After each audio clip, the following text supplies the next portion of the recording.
I think a while back I wrote a LinkedIn post and it kind of went viral. I'm not keen on how it went viral, but the fact that people were not responding openly, but I started receiving lots of messages. And if you will believe it, I thought I was the only one who felt like a failure right after coming back from Fulbright. And I was kind of surprised and happy to know that many people go through this, let's say, a silent battle that when you come back from a fully funded scholarship program and back to your home country, they just this huge, overwhelming sense of not finding a job. I don't think it's just about reverse culture shock here. There is definitely both of these elements. Um, what I can say here, firstly, is like you're not the only person who goes through this. Definitely, a lot of people have similar feelings, and there are two things to unpack here, right? Let's first talk about culture shock. Yeah, So, I would say this is what we can expect, and we can't really do much about it. A lot of these Fulbright scholars and other scholars as well, who may not have, studied in other cultures or worked in companies that gave them that much access to kind of global cultures and global communities, they when they kind of go out and then spend 1 or 2 years, like, look, that's a long time, especially in your kind of earlier years. It matters a lot more, like you're 25 or 22 or like 28, even 30. It's still early on, and you're still kind of learning things. Your personality is still kind of slowly getting more mature and all of that. So at that point in time, when you're exposed to a very different culture, you end up seeing on most of the positives and thinking about most of the negatives about your own culture. And that's why when you come back, you have a bit of a culture shock and reverse culture shock, right? And then you kind of you struggle connecting back with family and friends. You have debates, you have arguments, but this is natural. In the end, where you land at is, if this is culture A, your own culture, this is culture B, and you're like, you I want to be here. But eventually what you realize is this is the best place to be yeah, at, right? Like the intersection of your own values and some values from what you've learned from the other culture. yeah, It's okay to feel this, right? And it's a natural phenomena. I'm not going to advise on something that you should not be feeling this. It's okay to go through it. The problematic part is the other aspect, which is realizing your value and seeing it being fulfilled, realizing let's call it getting up to your potential, where you think your true kind of potential lies, realizing that potential once you're back. That's where a lot of us struggle at, because doing Fulbright, I'm going to refer to Fulbright, but this also refers to other scholarships like Shibling and Erasmus Mundus and all of these. yeah, Even if it's not a scholarship and it's just a big kind of program, really popular program that you're doing from Columbia or Harvard, once you come back, you have these expectations from yourself on what you would do, what you would achieve as a result of the intense competitive experience you got in your scholarship or in your program. And then yeah, when you come back and you realize that, like, it's taking a lot more time than you thought it would to realize your potential. And then, like, a lot of companies don't even fully realize the journey you went through and give it as much significance as they should. That's what kind of gets us down, right? yeah, And that's what really kind of impacts the most. And this is where this kind of feeling comes from, which is, it just compounds the reverse culture shock. It compounds all those negative feelings that you feel once you're back from that extreme high, when yeah, you're unable to realize immediately, like, what your potential is and put it into use, and see that, like, other companies and other kind of your older partners or your older stakeholders are kind of realizing fully how much you've learned and how you could add value. yes. So Yeah, that's the part that's difficult. I think I agree that although these are two different aspects, just the fact that both of them are occurring together in a very limited time, you're wrapping up everything, you're leaving your second home behind. But I think I mentioned giving you some examples. There is one electrical engineer graduate from Columbia. They left their last position as an assistant manager with an energy company in Pakistan. And they went on the US and they thought that having that Columbia badge of honor should automatically or naturally, not automatically, naturally Yeah, yeah, give them naturally kind of privilege. lead to Yeah, something that's better. give them Yeah. privilege. Mm. But the fact that they could not land a job in 6 months, 8 months, they reach out and they confirm that I don't know what is happening. It is my work here that is not up to the par of the employer, or am I missing out something? I don't know how to express See, this. yeah, and see, this is the key part. When you said, "Is my worth?" When you added the part where that person, and similarly, a lot of us, the problem we end up with is we judge our worth from what employers, or what, let's say, if we're an entrepreneur, what potential investors or partners would allocate to us.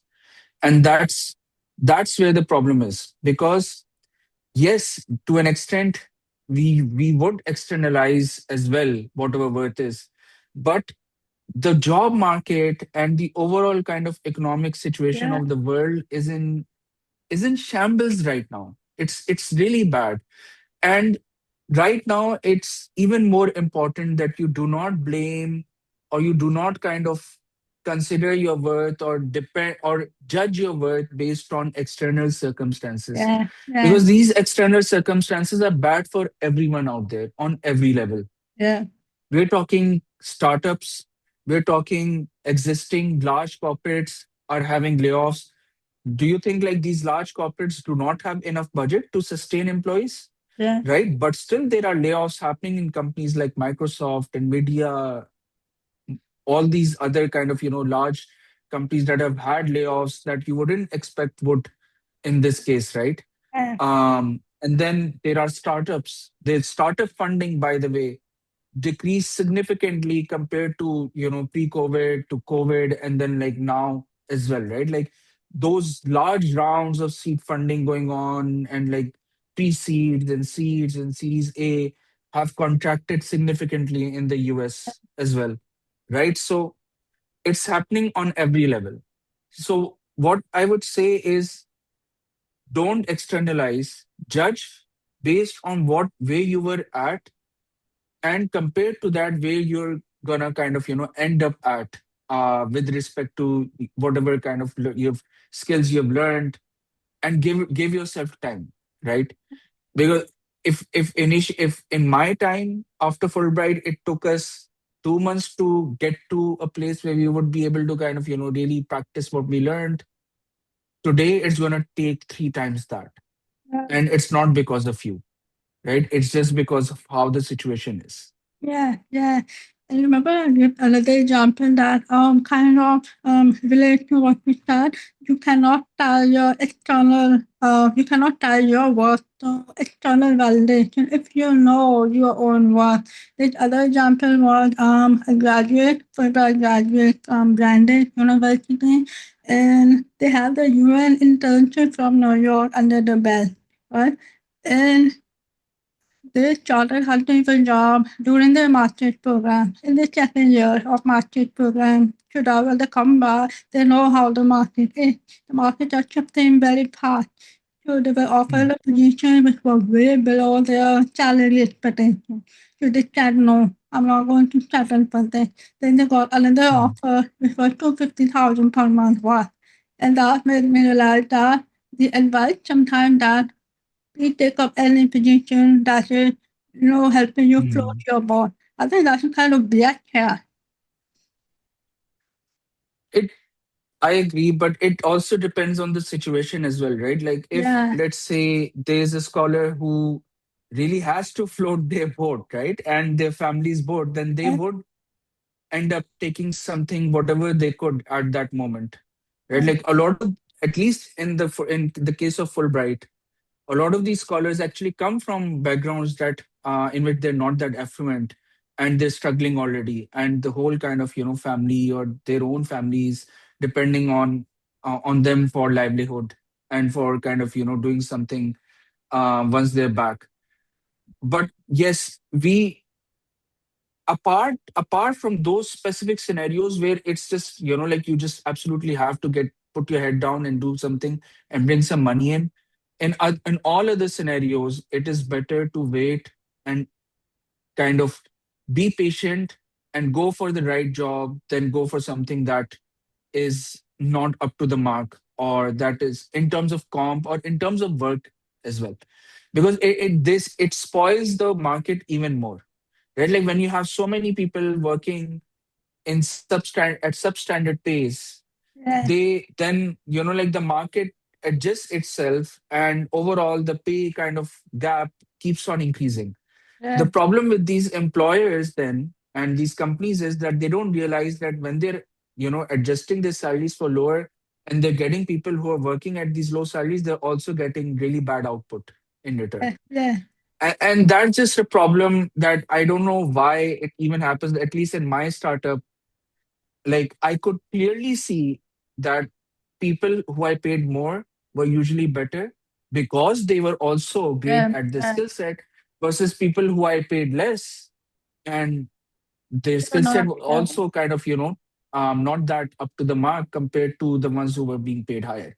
yeah, And it was very clear to me immediately that there is a relationship between like higher skilled individuals would require higher pays, but then that would lead to higher output.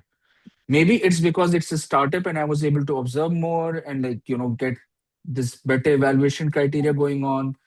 But like this is what the problem is, right? So don't settle for less and make sure that you hold your head up high. yeah. I think this was me back then. I was one of those people that I was trying to keep afloat, not just my boat, but my Mhm. family's boat. And I had senior citizens in the house. I had to get something that would just keep me going for a while until I learned something better. Although I never did, but I tried to pivot here. And have you ever there was someone who reached No, out to me. but you did, right? You did land with something better. Yeah, You ended up with your own yeah, consultancy. We're yeah, not just talking about jobs. We are talking about realizing our potential, right? yeah, Your journey was getting into your consultancy and creating something that has so many followers, that is helping so many individuals out there. And in this time, like we need even more help yeah, with yeah, regards to kind of what we do and like how to navigate the market and all of that.